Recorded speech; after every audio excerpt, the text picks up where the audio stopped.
El material más duro y resistente conocido por el hombre. El aluminio no lo absorbe, el acero tampoco. Pero también es uno de los más blandos. Es limpio, sucio, brillante y negro. Una cucharada tiene una superficie de media hectárea. Purifica el aire y el agua. Da energía al mundo y altera su clima. Es el material de las estrellas. Es un elemento casi mágico. Somos usted y yo. A continuación, la historia jamás contada del carbón en Maravillas Modernas.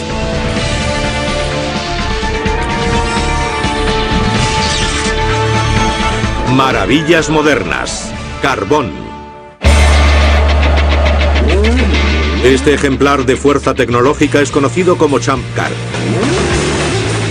El coche número 29 compite en todo el mundo en carreras que atraen hasta 300.000 seguidores. Lo crean o no, sus impresionantes prestaciones se deben al carbono.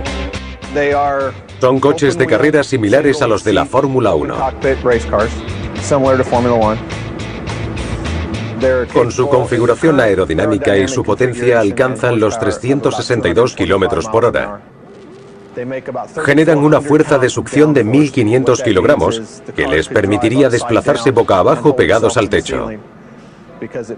Estos automóviles pasan de 0 a 100 en 2,56 segundos. Y de vuelta a cero en el mismo tiempo. Así que pueden pasar de 0 a 100 y de nuevo a 0 en unos 5 segundos. Para alcanzar velocidades de 362 kilómetros hora y tomar curvas cerradas a 265, necesita un motor de 750 caballos de potencia, neumáticos de alto rendimiento, un equipo obsesivo y un buen piloto. Pero es la carrocería lo que nos interesa. Está hecha de un material súper fuerte y ligero que ha revolucionado el mundo del automovilismo: la fibra de carbono. La fibra de carbono es una de las últimas encarnaciones de ese elemento tan sencillo, el carbono, que conforma la estructura de todos los seres vivos y ayuda a las máquinas a correr más rápido. La carrocería monocasco, los alerones traseros y delanteros, los paneles, el arnés de seguridad e incluso ciertos componentes del motor están hechos de un material de aspecto más bien frágil. No sé si se aprecia, pero casi todo está hecho de carbono. Hay poco de lo que vemos aquí que no esté hecho de ese material. ¿Por qué todos los coches de Fórmula 1, IndyCar y Champ Car están hechos de fibra de carbono? Es 10 veces más resistente que el acero y 3 veces más ligero en la mayoría de los casos. Esta es la cubierta del motor de un coche de carreras. Como se puede ver, es muy ligera y eso se debe al carbono. Cuando la victoria puede depender de una fracción de segundo, cada kilo cuenta. Y lo único más importante que la velocidad es la seguridad. Se utiliza fibra de carbono por su fuerza. El monocasco de fibra de carbono es muy seguro. Y gracias a él, los pilotos se libran de accidentes muy desagradables. La piloto Catherine Legge conoció el valor de la fibra de carbono de primera mano. Durante el Campeonato Mundial de Champ Car de 2006, su vehículo se estrelló contra un muro a 290 km/h. Aunque el coche quedó hecho añicos, Legge resultó ilesa. La fibra de carbono salvó su vida. No hay forma de que un cuerpo humano sobreviva a estos accidentes a más de 320 km por hora si el coche no absorbe gran parte de la energía del impacto. El aluminio no la absorbe, el acero tampoco. A diferencia del metal que se arruga alrededor del conductor en el momento del choque, la fibra de carbono se rompe. Es una buena forma de absorber la energía sin transferirla al conductor. Estos coches están diseñados para romperse. Y cuando se rompe alguna parte se lleva la energía con ella, en vez de transferirla al piloto, que de otro modo acabaría resultando herido. La fabricación de la fibra de carbono es tan compleja como secreta. Pero la Soltec Corporation nos ha abierto las puertas de su fábrica en Abilene, Texas, para que veamos cómo funciona. Uno de los materiales más resistentes del mundo comienza siendo un tejido sintético derivado del petróleo, parecido al nylon y el poliéster. Estamos en la fase inicial del proceso de oxidación, que estabiliza el material llamado poliacrilonitrilo, o PAN para abreviar.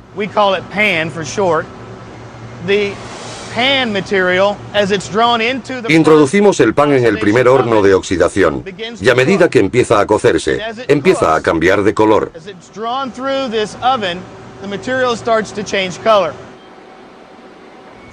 Lo que estamos haciendo es eliminar gran parte del resto de componentes, y cuanto más carbono queda, más oscuro se vuelve el material.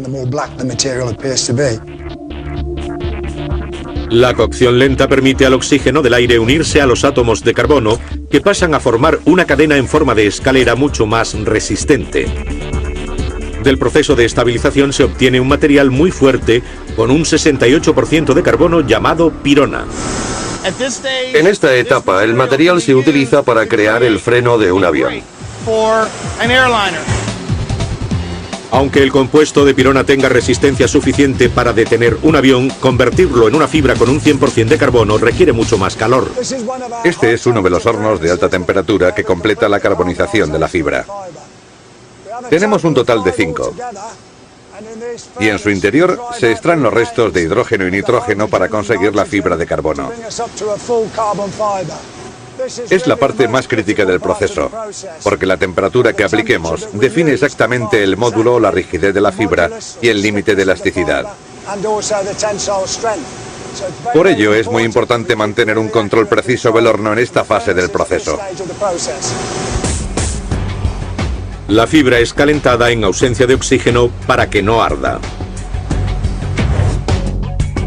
En vez de ello, el calor extremo obliga a los átomos a vibrar hasta que los elementos ajenos se desprenden. Lo que queda son cadenas cristalinas de átomos de carbono.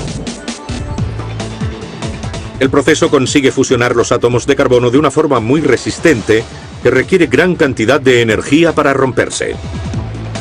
A continuación es sometido a un baño electroquímico que arruga la superficie del material y lo hace más apropiado para su uso en compuestos.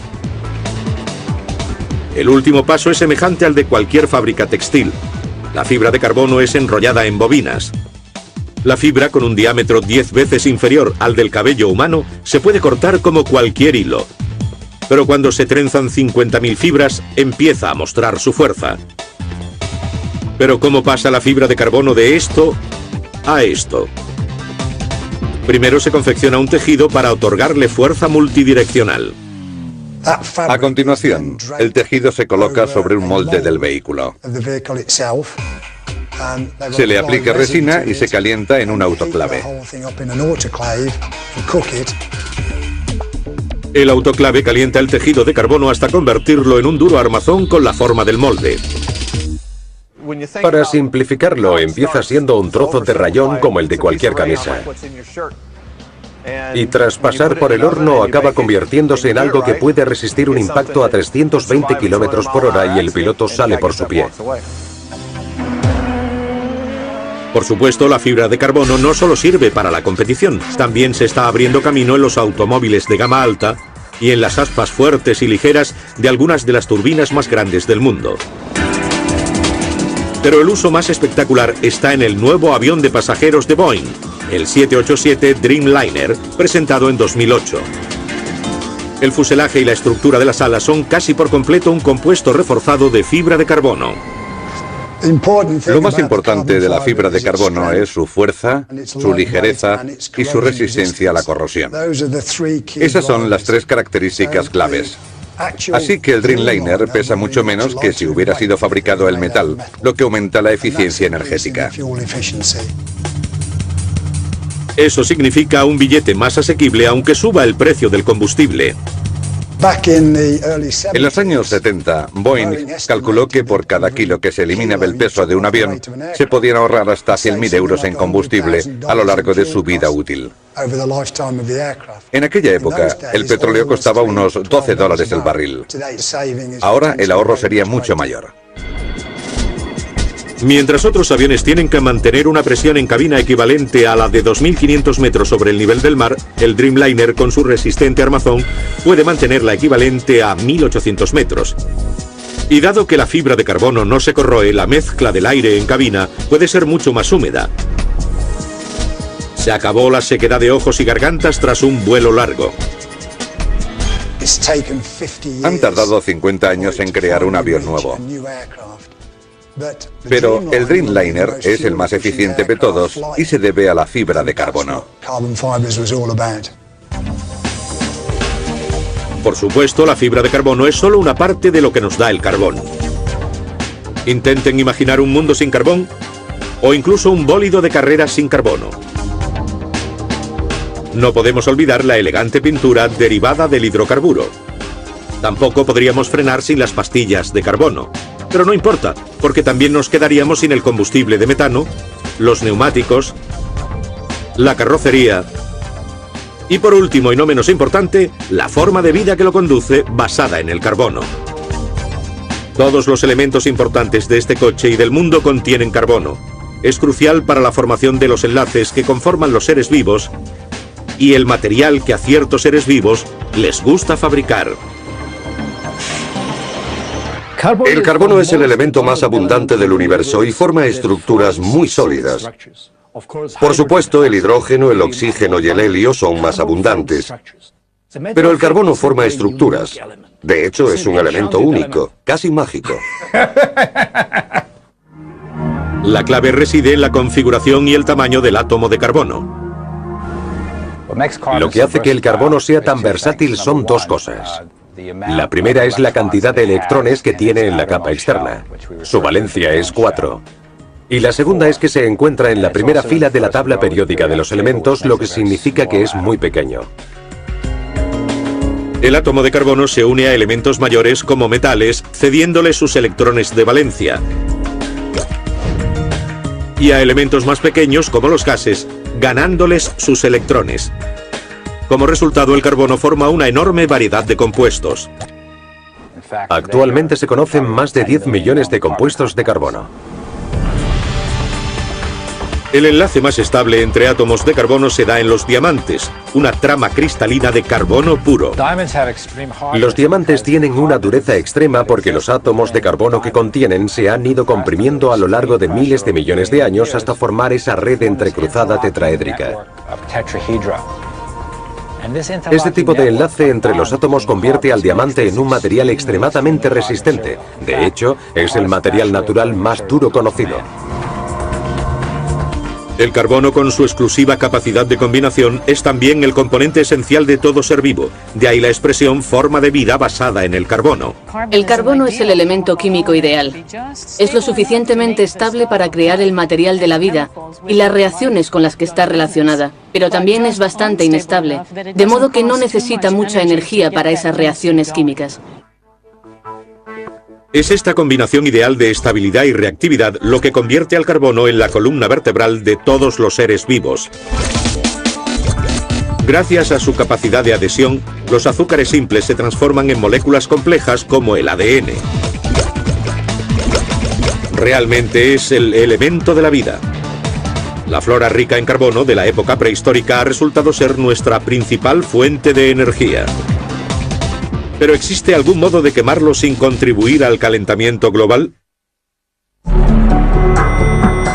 Planta de Antelope Valley, una central eléctrica de 110 metros de altura en Beulah, Dakota del Norte. Fundamentalmente se trata de una caldera gigantesca. Nos encontramos en el tejado de la Unidad 1 de la planta de Antelope Valley. Al fondo está la Unidad 2. Cuando fue diseñada a finales de los años 70, era la caldera más grande del mundo. Así que estamos en el edificio más alto de Dakota del Norte. Su ubicación se debe a lo que quedó aquí hace millones de años. Carbón, en grandes cantidades atrapado en la abundancia de vida prehistórica. Entre 50 y 250 millones de años atrás, Dakota del Norte y esta región eran un enorme mar interior. En él creció una inmensa cantidad de vegetación que con el paso del tiempo murió y quedó cubierta por nuevas capas que la comprimieron. Durante millones de años, las capas de sedimentos compactaron la vegetación formando turba. Al final, la presión, combinada con el calor del manto terrestre, descompuso la turba hasta formar una sustancia negra rica en carbono, conocida como carbón. La planta de Antelope Valley extrae el carbón de la cercana mina Freedom, la mayor de Dakota del Norte. 16.000 toneladas son trituradas cada día hasta convertir el carbón en un polvo fino que se introduce en las calderas de 33 pisos de altura, donde hace lo que mejor sabe, arder. A medida que arde, libera en forma de calor la energía contenida en los prehistóricos enlaces del carbono. Los 1400 grados de temperatura se utilizan para hervir 53.000 litros de agua por minuto y convertirla en vapor de alta presión a 537 grados centígrados. El vapor es forzado a través de unas turbinas que hacen girar un eje de 160 toneladas, solo visible desde esta pequeña abertura, a 3.600 revoluciones por minuto, generando 500.000 de caballos de potencia. Todo en estas instalaciones sirve para que el eje gire a 3.600 revoluciones por minuto. La energía eléctrica generada por las dos turbinas de la central es suficiente para abastecer a 360.000 casas. Para ser Estados Unidos un país considerado adicto al petróleo, su infraestructura energética está basada en el carbón. El país cuenta con los yacimientos más grandes del mundo gracias a los pantanos y bosques tropicales que cubrieron gran parte del este de Norteamérica hace unos 300 millones de años, y al vasto mar interior que ocupaba lo que ahora son las grandes llanuras hace 100 millones de años. Hay una inmensa cantidad de combustible disponible para cientos de años. La mitad de la energía eléctrica del país se produce a partir del carbón, por lo que es muy importante en ese aspecto. En China, el 82% de la electricidad procede de la combustión de carbón. En la India, el 70%. El carbón promovió la revolución industrial. Los grandes yacimientos de Inglaterra y Estados Unidos impulsaron la era del vapor, locomotoras, barcos de vapor y fábricas. Los productores de acero aprendieron a convertir el carbón en un combustible de combustión limpia llamado coque, que genera la inmensa cantidad de calor y de átomos de carbono necesaria para convertir el hierro en acero. Pero nuestro planeta ha pagado un alto precio por 1 siglo y medio de su utilización. El carbón genera más contaminación por unidad de energía que cualquier otro combustible. Sus partículas más peligrosas incluyen mercurio, arsénico y dióxido de azufre. Y como el más rico en carbono de los combustibles fósiles, el carbón es el principal emisor de un gas de efecto invernadero, el dióxido de carbono, produciendo 1/3 del total de emisiones. Cuando quemamos algo, lo estamos combinando con oxígeno. Así que, cuando quemamos un material compuesto de carbono, lo estamos mezclando rápidamente con oxígeno. Así pues, obtenemos carbono y oxígeno juntos. Reducir las emisiones de CO2 producidas por el carbón puede ser una tarea enorme, pero no imposible. Junto a la central eléctrica de Antelope Valley se encuentra la planta de combustible sintético Great Plains, que utiliza una técnica innovadora conocida como gasificación del carbón. La gasificación del carbón es un proceso único. No existe otra planta como esta en todo Estados Unidos. Dentro de los 14 gasificadores, tanques de alta presión de más de 165 toneladas de peso cada uno, la combinación de calor, presión, oxígeno y vapor provoca la ruptura de la estructura molecular del carbón.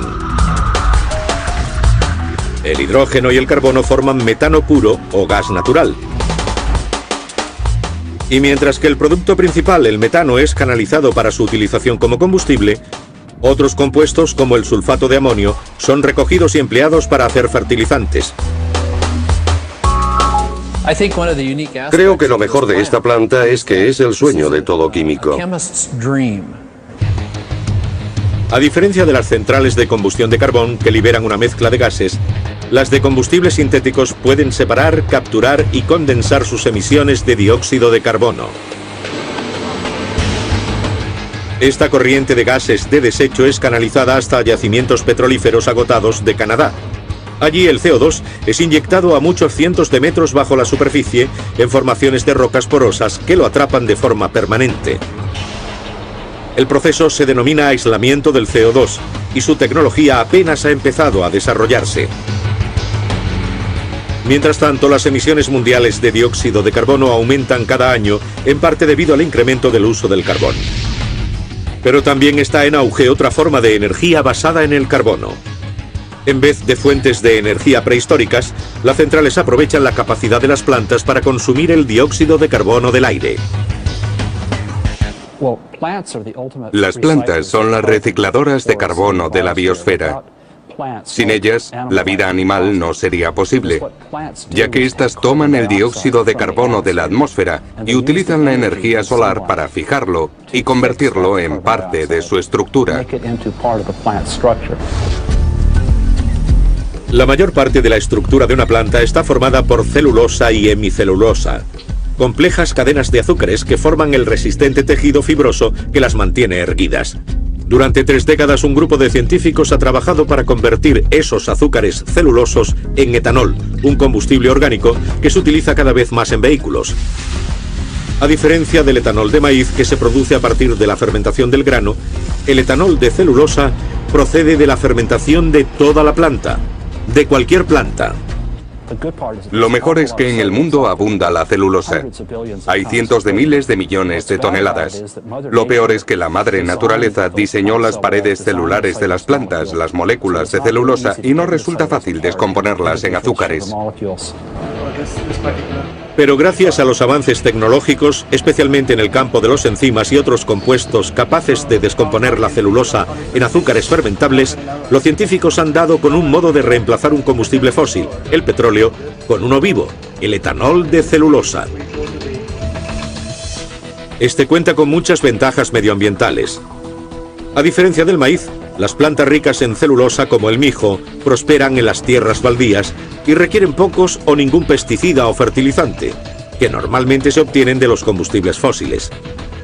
El resultado es que el etanol de celulosa tiene una tasa de retorno energético 10 veces superior a la del maíz. El mijo es nativo de Estados Unidos. Se cree que era una de las especies dominantes de las grandes llanuras cuando llegaron los colonos.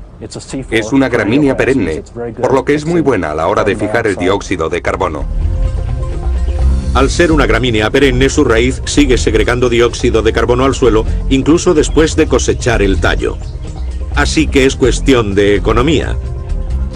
La industria sigue bajando el precio de los enzimas y otras tecnologías desarrolladas, y los científicos predicen que en 10 o 15 años producirán etanol de celulosa por menos de 20 céntimos el litro. Si se hace bien y prestamos atención a la forma de desarrollar el sistema, podremos conseguir combustibles baratos que aporten muchos beneficios medioambientales. Para bien o para mal, la humanidad ha cambiado el paisaje y la atmósfera con los combustibles basados en el carbono. Pero para dejar huella utilizamos una herramienta de carbono muy diferente.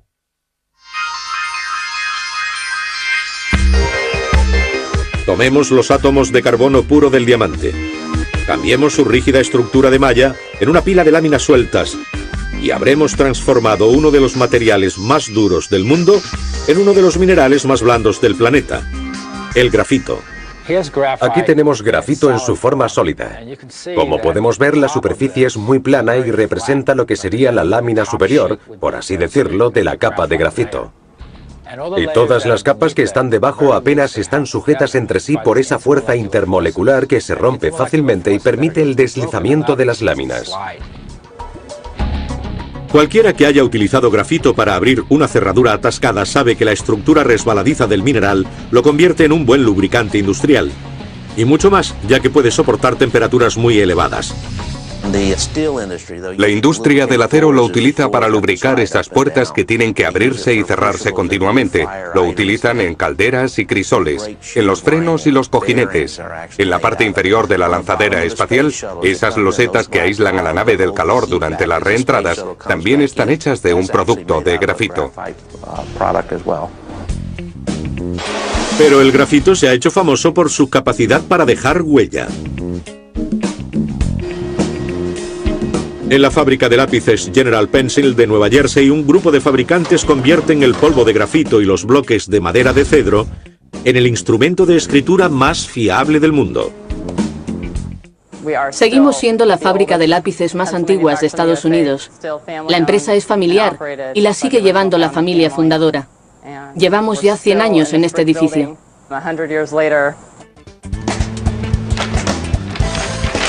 La fabricación de un lápiz comienza con una mezcla de grafito, polvo de carbón y una pequeña cantidad de arcilla. Aumentar el porcentaje de grafito crea una mina más blanda y oscura. A más arcilla, más dura y clara es la mina. En este molino, lleno de cantos rodados, se vierten 340 kilos de una mezcla de grafito, carbón, arcilla y agua. Los ingredientes son removidos durante 24 horas, hasta que forman un líquido suave y homogéneo. General Pencil bombea el líquido a través de estos filtros que retiran el agua y dividen la mezcla en porciones manejables llamadas tartas. Estas se dejan secar 48 horas. Nos interesa que se sequen poco a poco para que no se forme una corteza dura exterior. En tal caso, la mina tendría una parte abrasiva. Los fabricantes de lápices y el público anglosajón siguen utilizando el término lead, en español plomo, para describir al núcleo de grafito del lápiz a pesar de que nunca ha contenido ese mineral. La confusión deriva del hecho de que los antiguos romanos, griegos y egipcios escribían con un útil llamado estilete, pencilus en latín, a menudo hecho de plomo. Los orígenes de los lápices actuales se remontan al descubrimiento del grafito en 1564. Pero perfeccionarlo llevó 3 siglos de innovaciones, muchas utilizadas aún por General Pencil. Tras triturar de nuevo las tartas de carbón para obtener un polvo muy fino y volver a añadirle agua, la mezcla ya está lista para ser moldeada con la forma de la mina.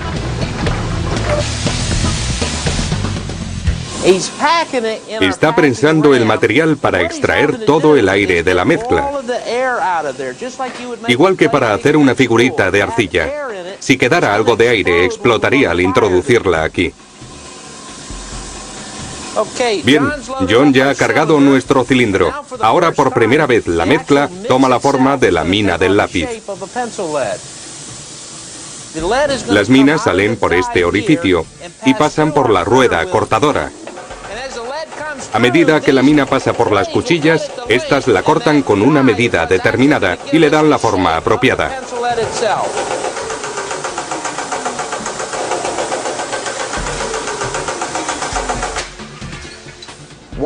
Una vez que se enfrían, las sacamos para que se sequen y las colocamos en unos recipientes que introducimos en un horno. Sobre el recipiente vertemos grafito en polvo, para asegurarnos de que no quede bajo las minas oxígeno que pueda quemarlas. Mientras el horno endurece las minas a 980 grados, en la zona de carpintería, el armazón de los lápices empieza a tomar forma. En primer lugar, una sierra hace 8 surcos en cada trozo de cedro. Utilizamos madera de cedro porque tiene un granulado muy fino y nos permite afilar bien los lápices. Por supuesto, a todo el mundo le encanta el olor de un lápiz recién afilado. Los núcleos de grafito se pegan a una tablilla y se cubren con otra.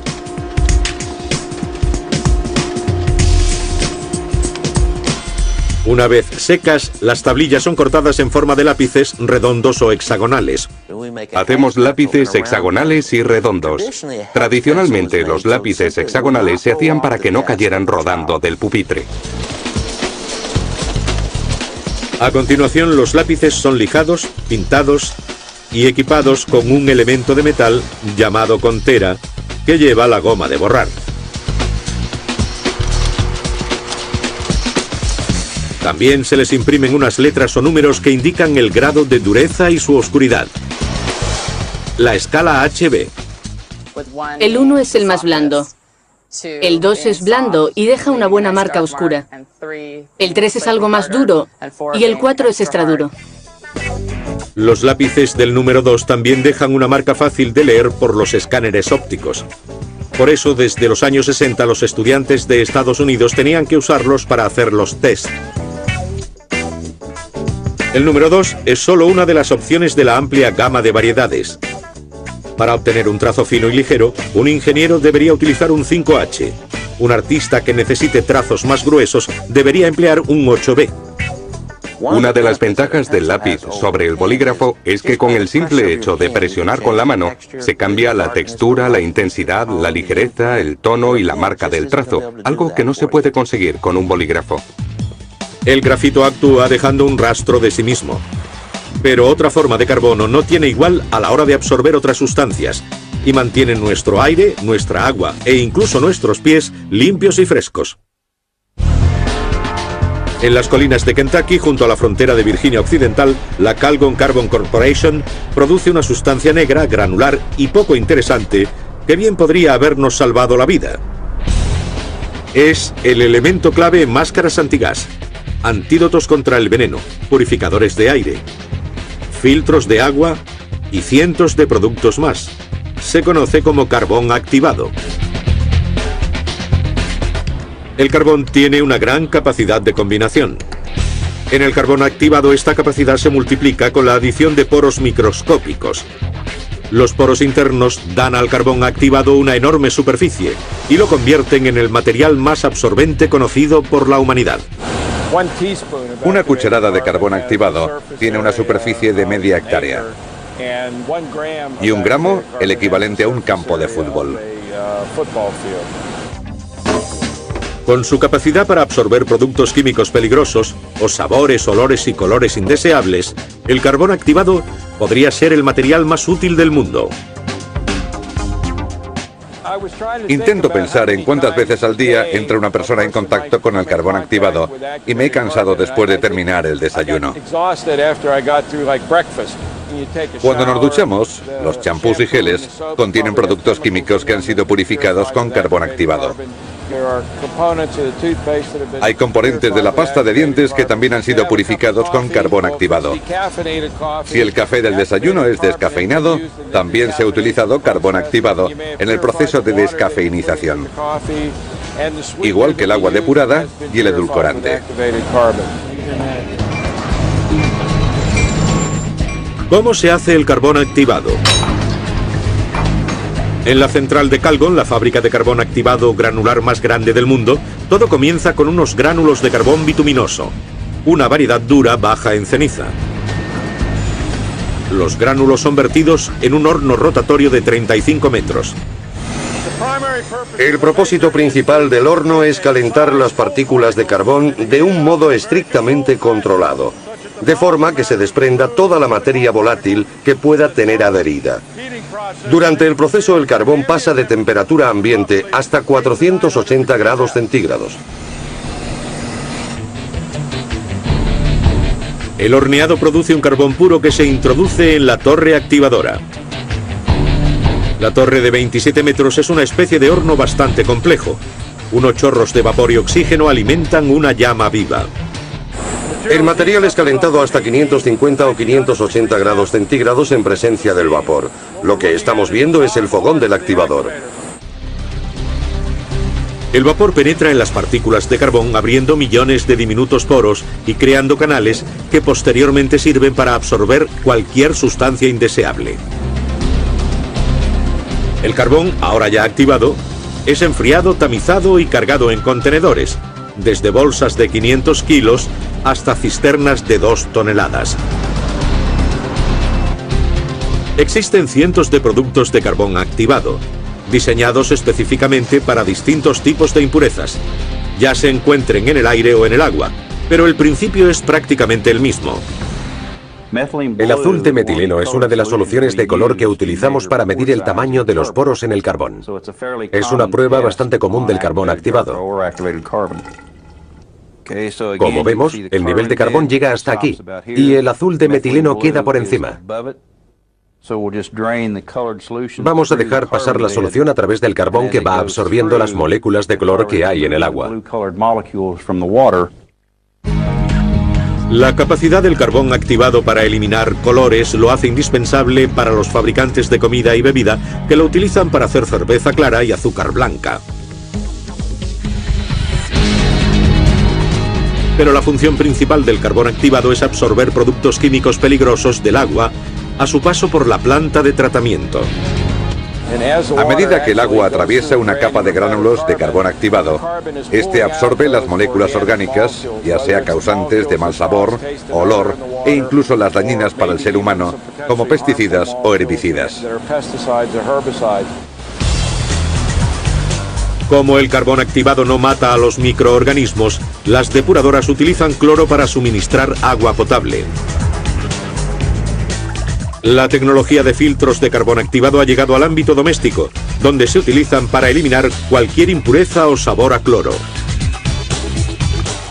Por supuesto, es importante tener aire limpio y agua pura, pero ¿qué puede hacer el carbón activado por el olor de los pies? Debemos agradecer el trabajo del Dr. Herbert Lapidus, inventor del devoraolores, el primer producto en eliminar el olor provocado por las bacterias que prosperan en el medio sudoroso y confinado de los zapatos. Los zapatos son un medio magnífico para la proliferación de las bacterias. Lo que es peor, están atrapadas ahí dentro, sin poder salir.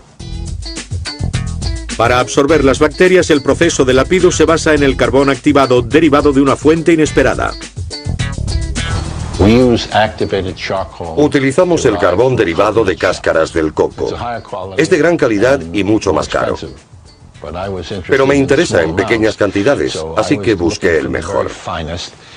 La NASA consiguió extraer de las cáscaras de coco el carbón activado de mayor calidad del mundo, que se utiliza para limpiar el aire en las naves espaciales. Pero la innovación de los devoraolores es el sistema de aplicación. No hay que coger el carbón y rociarlo en el interior del zapato. Yo sabía que eso no funcionaría. En cambio, lo insertamos en estas plantillas de látex porosas. Cada vez que la persona camina, expulsa el aire. Funciona como un fuelle. Al caminar se mueve el aire. De ese modo las partículas de olor recorren el látex que está impregnado de carbón activado. Y este absorbe esas partículas. El diseño funciona y para millones de personas que sufren de pies olorosos y aquellos que los rodean, el resultado ha sido impresionante. Muchos matrimonios se divorciaban porque el marido no podía quitarse los zapatos en casa. La esposa se negaba a lavarle los calcetines. De nuevo el carbón acude al rescate. Nuevos derivados del carbono protegen los vehículos espaciales y puede que algún día formen una escalera hasta las estrellas. Esta tecnología espacial se denomina aerogel. Casi ingrávido, con una tremenda superficie y gran capacidad de aislamiento térmico, el aerogel ya se ha utilizado para capturar partículas de cometas y para proteger valioso equipamiento de la intensa radiación espacial. Y los científicos no han hecho más que empezar a estudiar esta sustancia. El aerogel es similar a un aerosol. Se trata de la dispersión de un líquido sólido en gas, solo que en este caso sus partículas quedan unidas. Por eso el aerogel, a pesar de tener un 90% de aire, está considerado un sólido. Un puñado de aerogel ocupa la misma superficie que 2 pistas de tenis. Y aún así una oblea de solo 15 gramos puede soportar el peso de un ladrillo. La NASA sometió a prueba las impresionantes cualidades de este material en la misión Stardust en 2004, que estudiaba la composición de los cometas. Stardust utilizó un colector con aerogel para capturar partículas del cometa Wild 2. A medida que las partículas chocaban con el aerogel a gran velocidad, 6 kilómetros por segundo, quedaban incrustadas en él, creando una especie de surco en su estructura, por lo que se iban frenando a medida que penetraban en el aerogel hasta detenerse. La nueva generación de aerogeles está hecha de carbono. Los aerogeles de carbono comienzan siendo una mezcla de productos químicos orgánicos que se combinan con agua. Todos ellos reaccionan para formar un gel que tiene este aspecto. El gel es introducido en un horno de alta presión llamado autoclave que elimina cualquier otra sustancia, dejando solo el carbono puro. El aerogel de carbono presenta la misma porosidad que el sílice, pero aísla mejor del calor. Una oblea de aerogel de carbono que apenas pesa es capaz de hacer esto. Un aislamiento tan ligero lo convierte en el material ideal para proteger los vehículos de exploración que van a Marte de las radiaciones del espacio. Este tipo de material se utilizará en el vehículo de exploración de Marte que se enviará dentro de unos años. Los científicos planean desarrollar otra de las virtudes del carbono, la fuerza, para revolucionar los viajes espaciales. Actualmente solo hay una forma de escapar de la gravedad terrestre, pero los despegues impulsados por cohetes son caros, por no mencionar el peligro. Por ello se investiga una alternativa algo estrambótica conocida como el ascensor espacial. Consiste en un cable de 100.000 kilómetros de longitud, unido a la Tierra con un contrapeso en órbita geosíncrona, a más de 35.700 kilómetros.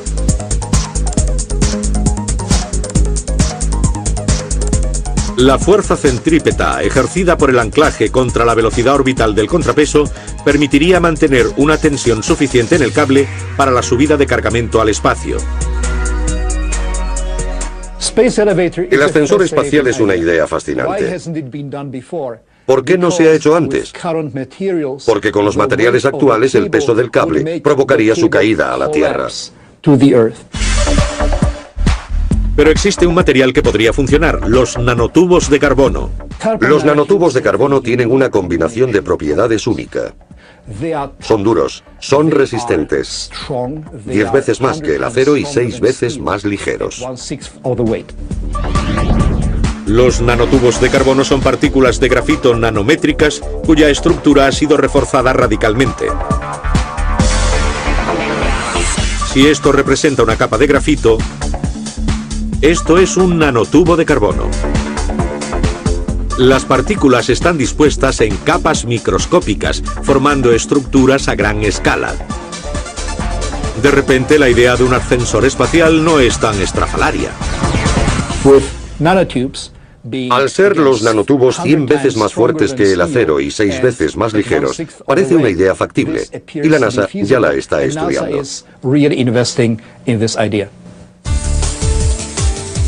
Y esa es solo una aplicación posible de los nanotubos. En los próximos años podrían prolongar la vida de las baterías de los aparatos electrónicos, hacer las veces de semiconductores a escala molecular en ordenadores más potentes y transformarse en un material biocompatible y súper resistente que sirva para reemplazar las articulaciones de las formas de vida basadas en el carbono. El carbono es el elemento que podría y puede formar las cosas más ligeras, resistentes, duras, blandas, absorbentes, útiles, peligrosas e interesantes del planeta.